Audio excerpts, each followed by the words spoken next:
What's up, everybody? Welcome to Buckles Locker with your host Isaiah, coming to you again. Subscribe, like, comment, share on all the videos. Don't forget to hit the notification bell icon to notify you on all new videos that's posted on this channel. If you want to donate, feel free to donate. All donations are welcome, big or small.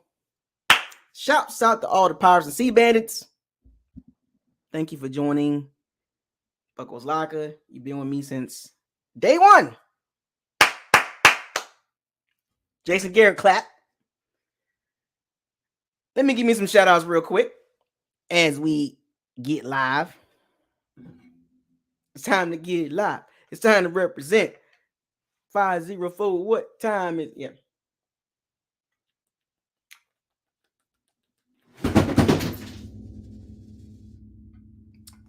Not good. But so Buccaneers for life. That was a boop. That was an oopsie doops. I'll deal with that later. Brent O'Neal, Haitian Boy 407, Nocturnal Buck Talk, Neil L. What it do, baby? E. Cardi, what up? Yo. Cal transfer MVP, no. But anyway, we're not gonna do that right now. We're not gonna do the Cal Trash thing. We're not gonna do that. William Rogers, man. What's the business with you, man? What you been up to, man?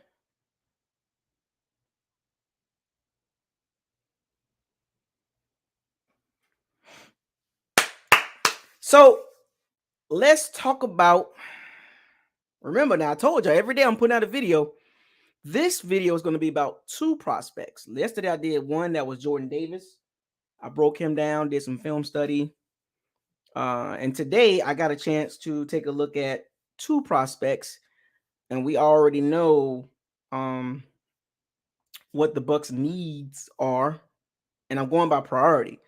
And priority number one is defensive line. So I got two prospects that I'm about to break down sitting right in front of me. I got the cue cards here. And different styles, but I think both will fit with the Bucs. In my personal opinion, I think both will fit. I think both will be solid pieces to the Bucs, and they both are versatile, but we'll get to that in a second. But the draft is coming up, folks. I know y'all getting ready. I hope y'all watching videos like me, because I'm watching videos of, pretty much everything. So basically, when the draft do start, I'll be able to talk about a lot of players on a lot of teams. And remember, I told you I was going to expand to different teams and talk about different teams and what they need and stuff like that. Remember, that's not my territory. I don't really be in other teams like that. But for the draft, I will be going through each pick live on draft day with my food and all that stuff like that. And I will be, every team that comes up and pick before they pick, when they're on the clock, we're going to talk about them, as we build up towards the Bucs pick at 27. But every pick before the Bucs do affect who the Bucs can get at 27. That's very low. But that happens when you win games. You pick low when you win games. So let's get down to it. Here we go with Buckles Locker draft breakdown. The first prospect. What up, Jonathan? The first potential pick that the Bucs can make at 27. And remember, these are players that possibly can be available at 27. These players can be going from 15 to the early second round. But we'll get to that. But the first one I want to talk about, and I'm not going to start out with the obvious, right? I'm going to start out with a guy that is going up the charts. A fast rising prospect. I'm going to give y'all a chance to guess who it might be. I'm going to give y'all a measurement, right? 6'4", 326 pounds, 34-inch arm length, and an 83-inch wingspan. I'm going to stop right there. He played in the Big East, or well, the ACC. Wait, I guess you could say ACC. Yeah, ACC. He played for a Northeastern team, Division One. Very underrated. Flew under the radar because of the team around him was not good.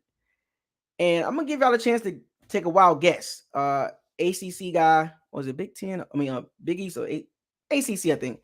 But Northeast, I think it's Big East. But anyway, played in the Northeast, upper Northeast.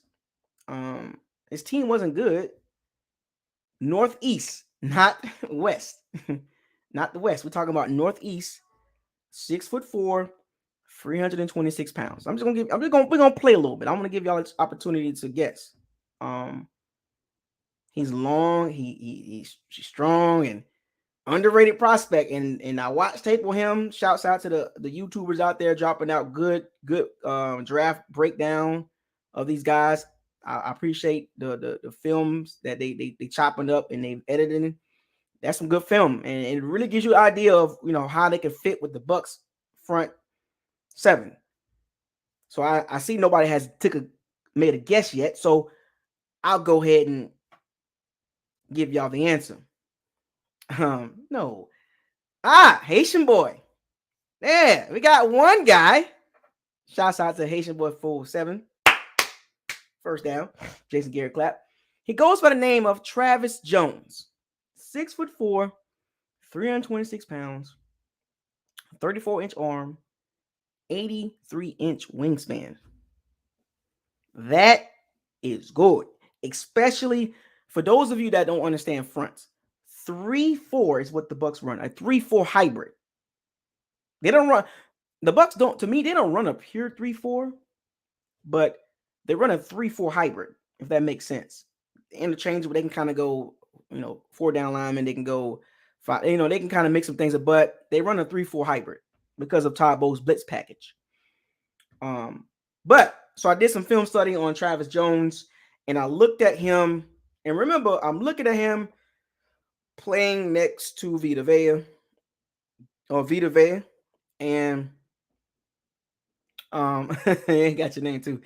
And I'm looking at him playing next to William Golson, right? And Joe Tryon and Shaq Barrett, Anthony Nelson, those guys, right? So here's the breakdown I seen on film with him. I'm just gonna give you some of the things, some of the notes I've taken on Travis Jones, right? He has great length. He's long, he's strong, scheme, versatility, a 4-3, 3-4, so the Bucs can kind of move him around. He'll be probably better off at a 1 gap, or he can do 1 gap or 2 gap in a 3-4, depending on how they want to use him. So he does have scheme versatility. Vita Vea and him next to each other. Now you can interchange either one. Remember now, Vita Vea has played the 5 technique. He's played, 5 technique in the 3-4, right? You can line Vita Vea up on the outside, or as far as the 5 technique on either parts of the 3-4, and you could put Travis Jones at the nose tackle, 0 tech. And remember, the guys I'm looking at, these 2 guys provide great scheme versatility. All right. So Travis Jones can do either one. He can play the 5, or he can even play a 3 technique, 1 gap. He can do a 2 gap. He has the power to play 2 gap in a 4-3. He can play up and down the line as far as, especially in a 3-4, because of his size. 6'4", 326 pounds, 83-inch arm length, wingspan. So you do need those type of guys in a 3-4. The days of being a typical 3-4, just a basic 3-4 team is over with. You got to have guys that you can move around. Like, there's going to be some downs if they was to pick Travis Jones, right? Think about this.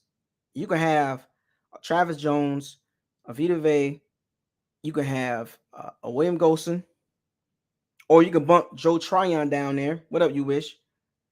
A Shaq Barrett, and an Anthony Nelson.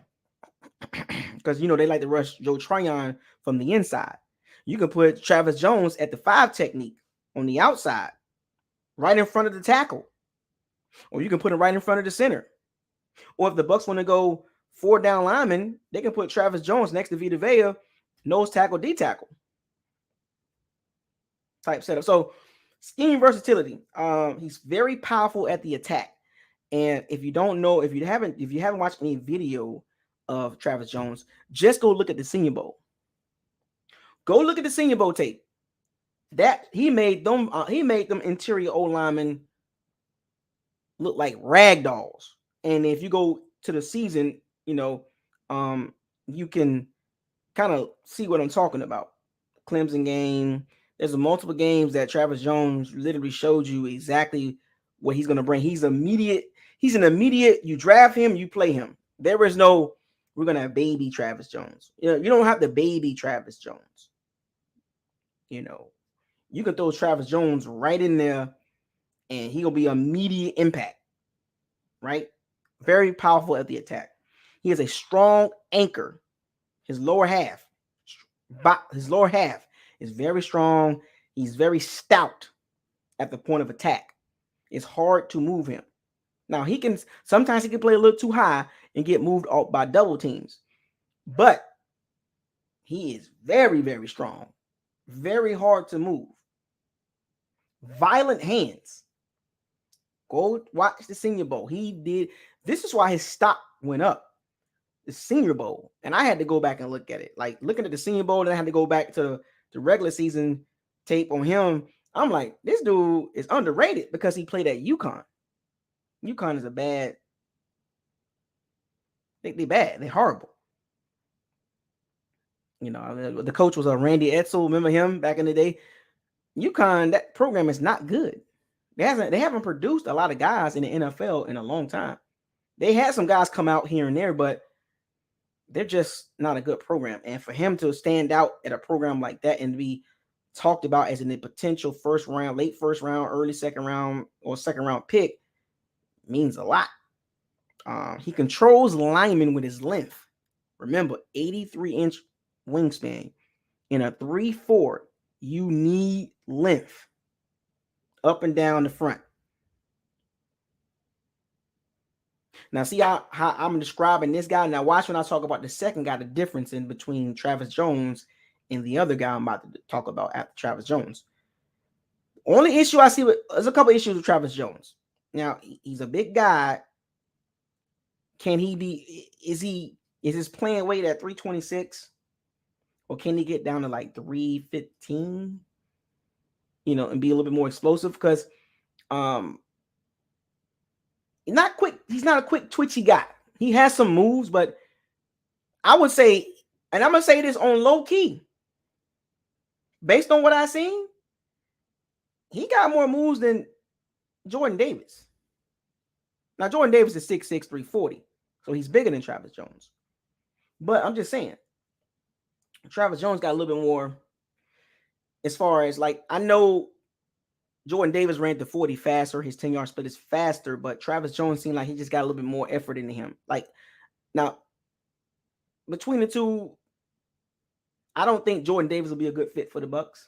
I think Travis Jones is a better fit, especially picking at 27 or possibly in the second round, late in the second round. That's a better fit for me. Jordan Davis, he'll probably be first rounder, but I'm just saying fit-wise, I think Travis Jones offers a little bit more than Jordan Davis. And I know it's like, oh, Jordan Davis is a beast. Of course he is, but I'm just talking about for the Bucs. Okay? He's very nasty. Travis Jones is nasty. And he can play 3 downs, unlike Jordan Davis. Travis Jones can give you 3 downs. I think he has more stamina than Jordan Davis, in my opinion, based on the tape. When you put them two together and you put their tapes together, I've been for the last 2 days or 3 days, I've literally watched the tape on Travis Jones and Jordan Davis. Travis Jones can play 3 downs. Jordan Davis, 30-40% chance he get 3 downs. I think Jordan Davis needs to lose weight. He needs to get down to about 330. In my opinion, 325. To utilize that quickness and power. Playing at 360, 340, I don't two down guy. And we already got that.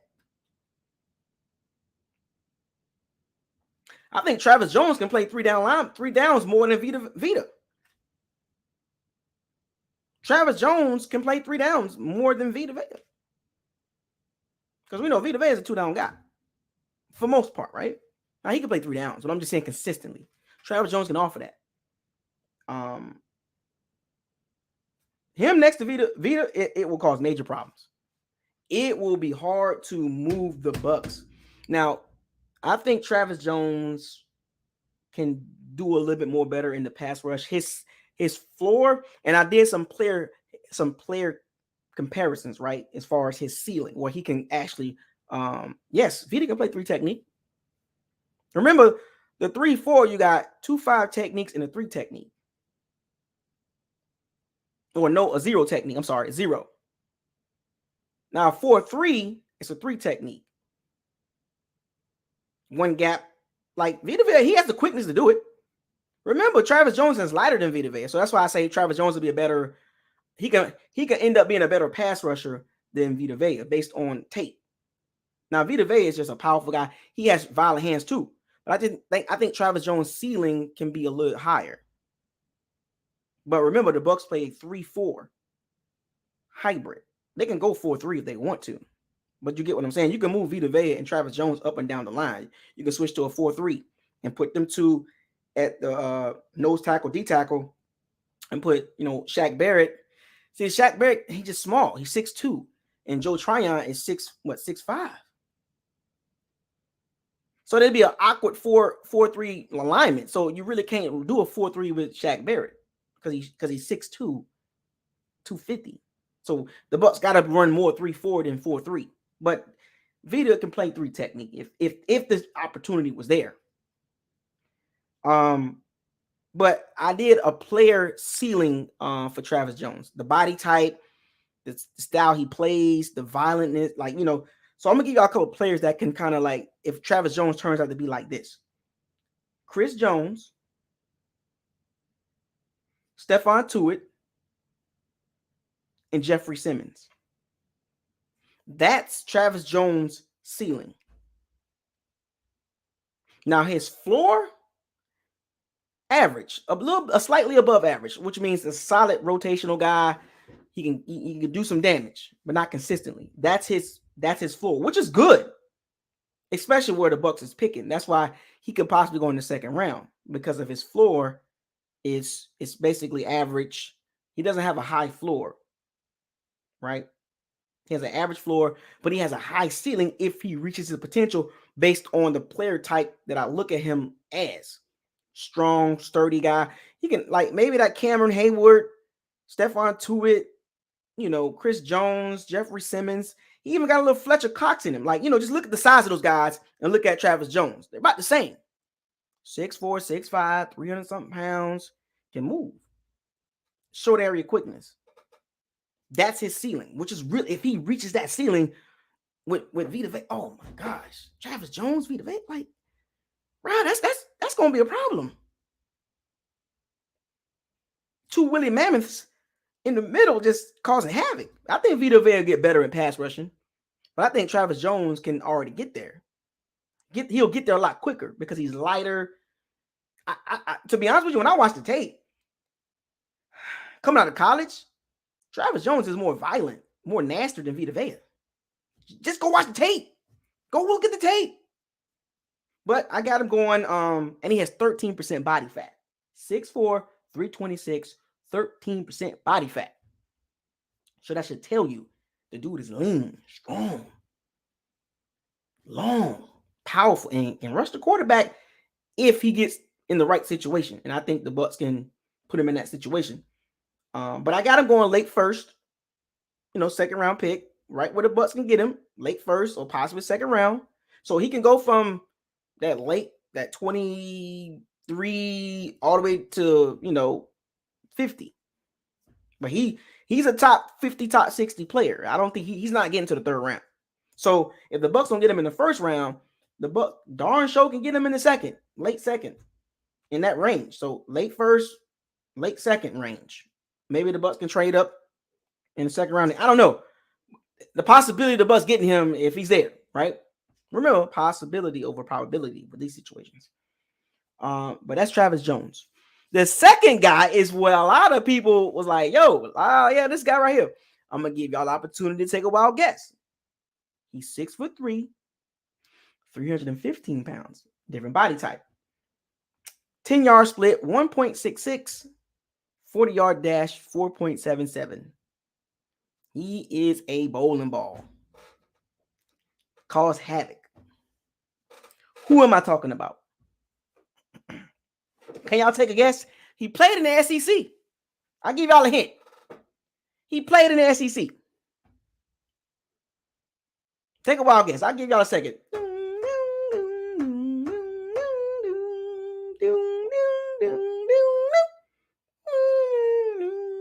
He played in the SEC. 6'3", 315 pounds. I'm not gonna give y'all. See? Jason Garrett clap. Haitian boy, 407, man. What's up with you? We on the same page, man. That boy, y'all need to. Haitian boy, he been watching tape. Look, when it comes to the draft party in the locker room, draft day, you better be that Haitian boy 407. Because it seems like you've been watching some film. Maybe you can be one of the moderators on draft day in the locker room. Because you own it, bro. That's 2 in a row. You've been watching film like me. So, goes by the name of Devonte Wyatt. For those of you that don't know who I'm talking about. 6'3", 315 pounds, a 10-yard split, 1.66, a 40-yard dash of a 4.77. This is the guy that a lot of Bucs fans are pointing at. Now, there's some other guys that's sitting there. We'll get to that. Logan Hall, Perion Winfrey. We'll get to that. We'll get to those guys. There's a couple other guys that can be there. But Devonte Wyatt, this is like the perfect fit. Now, I'm going to be real. This is like the perfect fit. Like, I like Travis Jones. Good fit. I know it's in the. I'm just trying to.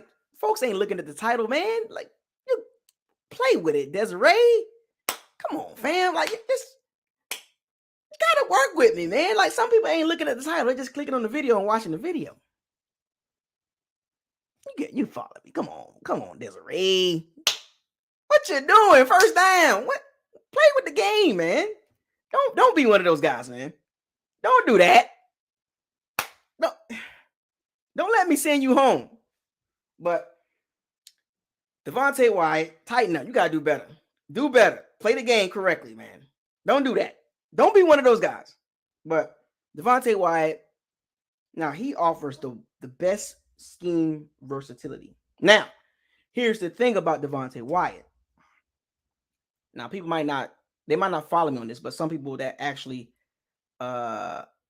understand how football works.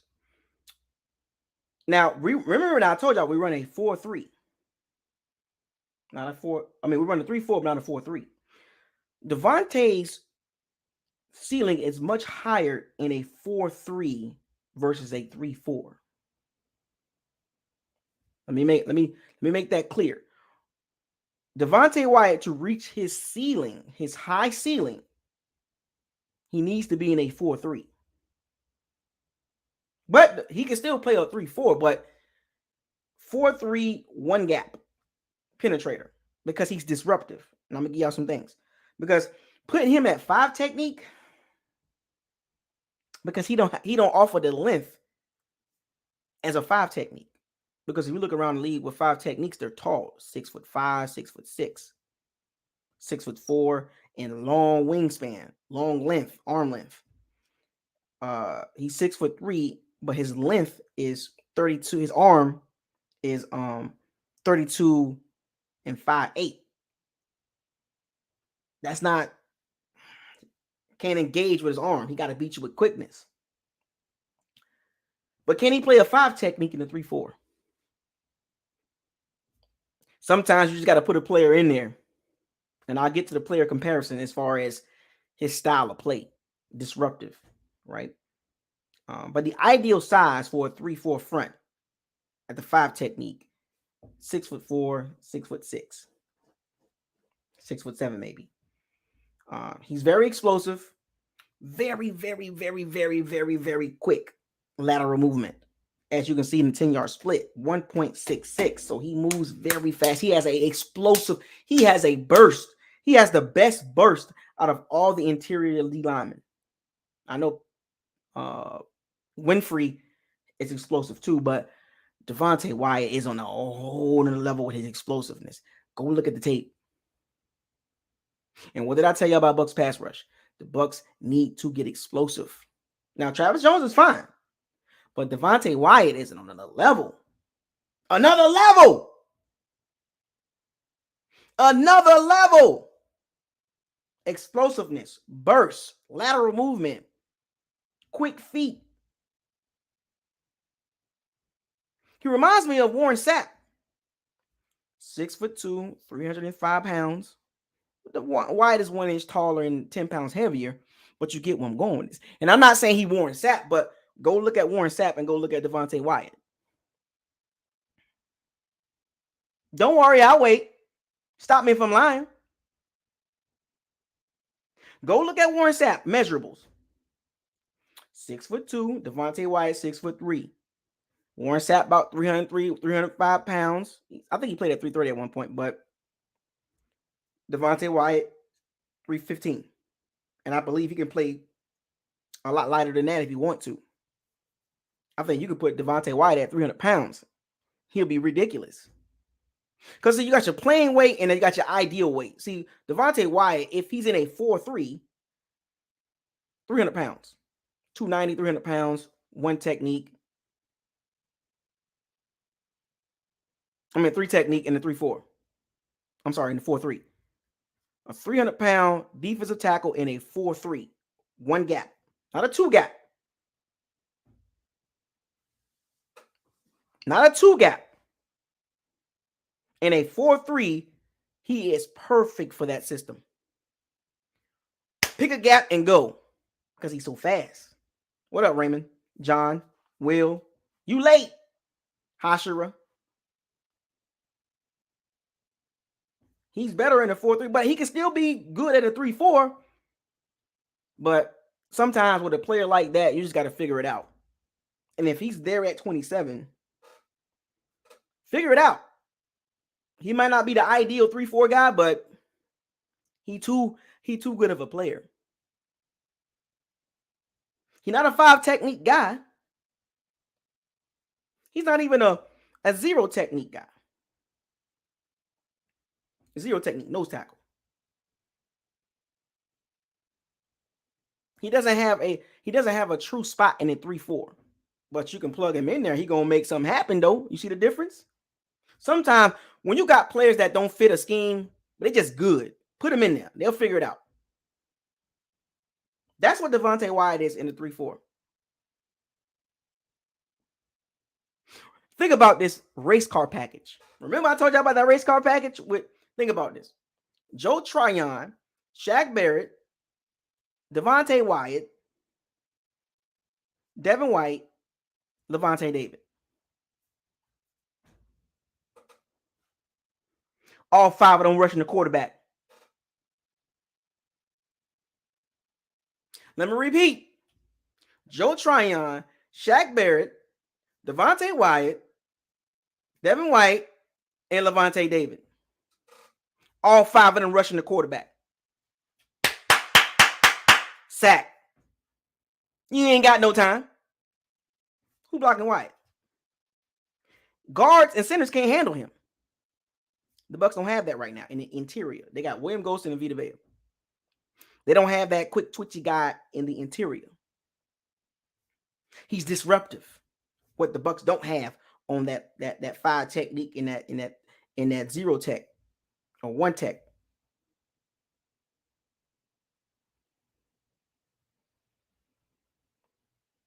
He got a lot of moves.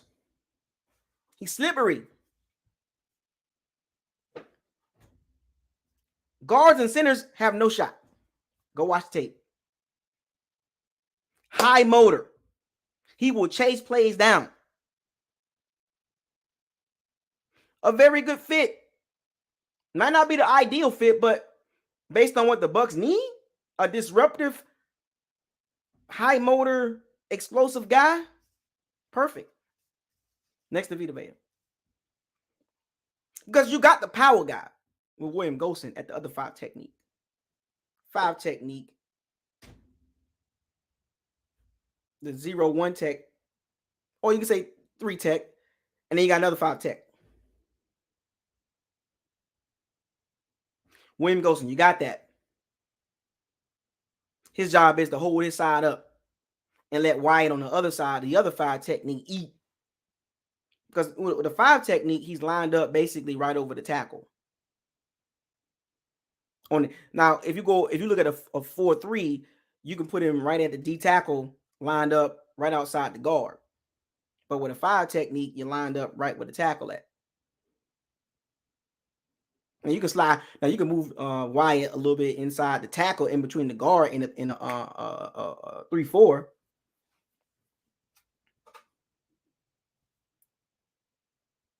But when you watch the tape with Wyatt, because of his arm length, his wingspan, double teams can eat him up a little bit.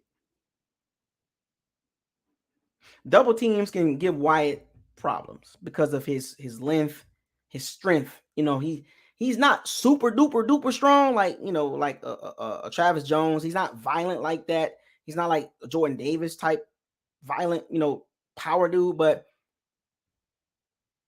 what the Bucs need is explosive burst disruptor, and the Bucs don't have that on that line, not the outside linebackers. I'm talking about on the line. Nacho, that ain't because right now Nacho is the other 5 technique. Devonte Wyatt can come right in there and start right now over Nacho and be more productive.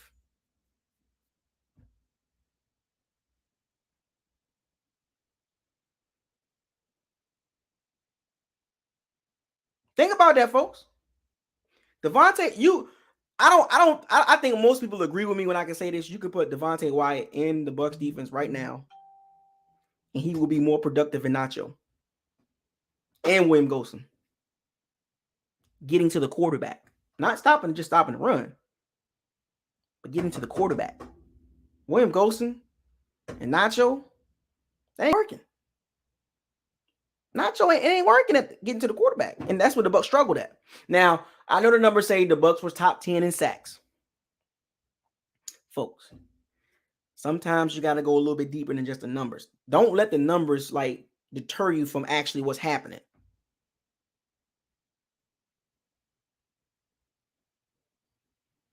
Don't let the number. Oh, the Bucs was top 5 in sacks. You're right. You're right. Sue had 6.5. William Golson had what, 4.5? But look at where they came at. Look where the games where they came at. Look where those sacks came from. Go look. I told y'all this. 8-0 against teams with a rookie coach, bad O-line, bad offensive scheme, not enough players. The Bucs had a lot of sacks against those teams. But when the Bucs played good fronts, good quarterbacks, they went 5-4. And go look at those sack numbers.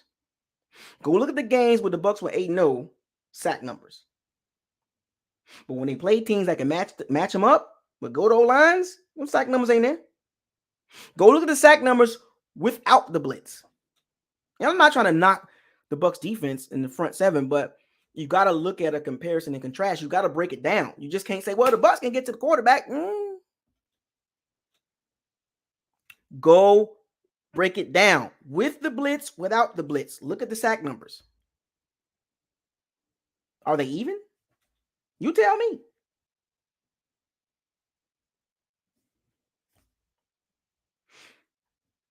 Devonte Wyatt has a high ceiling and a floor, high floor, if used right.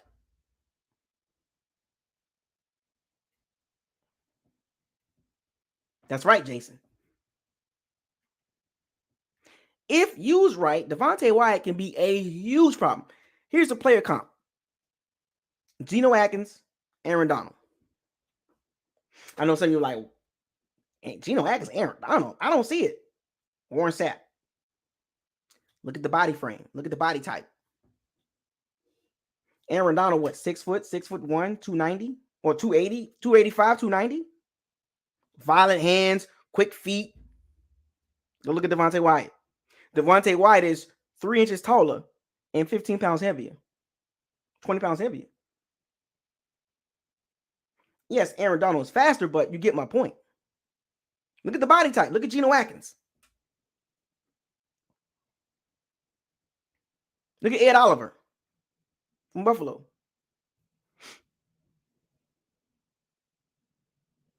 Stop me if I'm lying. Disruptors. That's what the Bucs need. No more of these big, bulky guys that can't get to the quarterback. Go look at Aaron Donald. Go look at Geno Atkins. Go look at Warren Sapp. Go look at the body types and look at Devonte Wyatt. Look, and most importantly, look at the feet.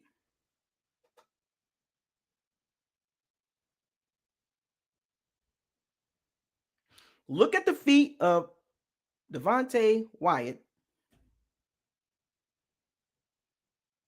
Look at Warren Sapp feet. Look at Geno Atkins feet. Look at Aaron Donald feet. Look at Ed Oliver feet.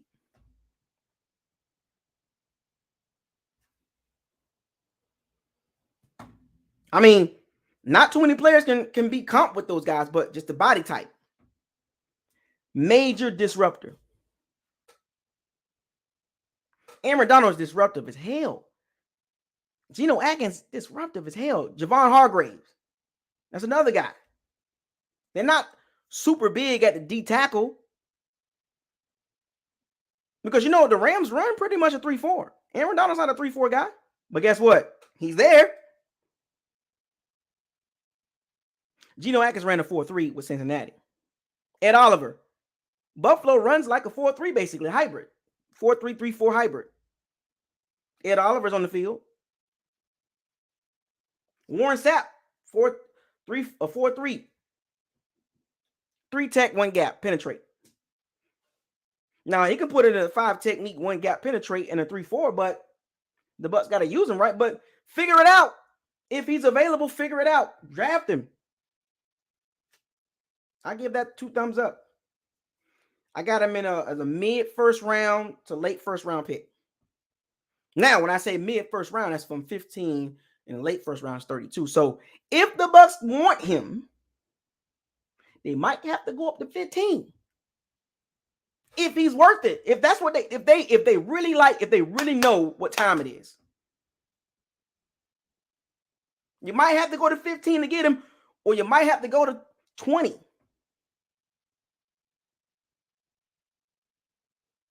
But do the Bucs value that? Do the Bucs give up? Do they swap first round picks, and do they give up a third in next year draft, or maybe a second in next year draft, or a second in 2024? Swap first round picks to get in the top 20. Because I'm telling you, this guy, if everything goes right, not saying that it's going to go right for Devonte, for Wyatt, but to miss out on the opportunity, because if we don't get him, he goes to a team and just shows out, I'm gonna be like, I don't want to see that again. Josh Allen, remember him? Jacksonville picked him right after we picked Devin White. And what do the Bucs need? Pass rushers. Josh Allen, young stud pass rusher.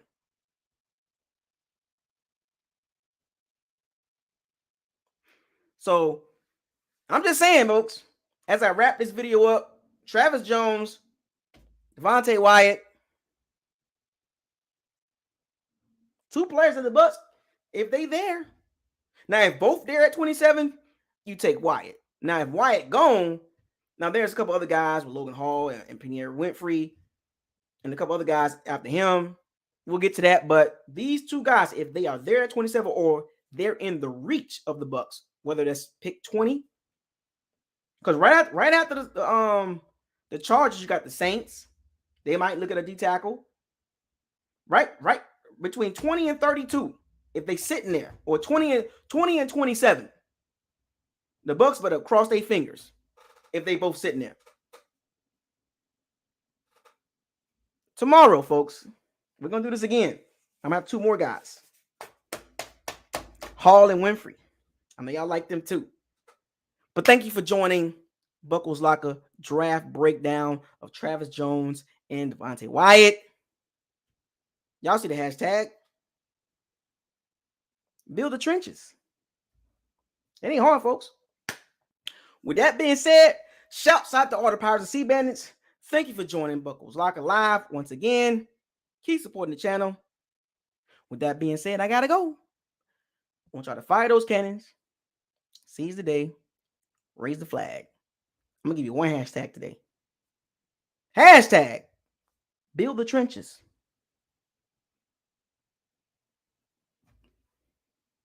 I'm out.